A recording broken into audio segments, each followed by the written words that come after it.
সাধু বাবা, সাধু বাবা, কি হয়েছে কি তোর? বাবা আমি বিশাল বিপদে আছি বাবা।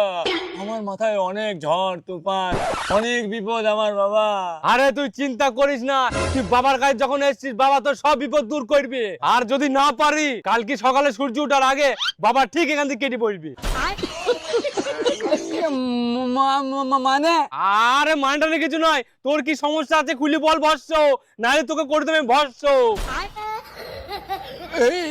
না না না না, আমাকে ভস্য করতে হবে না হ্যাঁ তাহলে তাড়াতাড়ি সমস্যাটা বল। বাবা। আমার সমস্যা হইলো মানুষ আমাকে দেখে খুব হিংসা করছে বাবা। হ্যাঁ আচ্ছা আচ্ছা, তারপরে বাবা আমার উপরে অনেক টুকটাকও করে। হ্যাঁ তাই নাকি? আমার উপরে অনেক বিপদ বাবা। এই টুকটাক করি না আমার বিয়েও হইতে দিচ্ছে না এরা। আচ্ছা আচ্ছা, তোর উপর তাহলে অনেক ঝুট ঝামেলা। হ্যাঁ বাবা, তবে নয় তো কি, আমাকে এই সব থেকে মুক্তি দেন বাবা, মুক্তি দেন।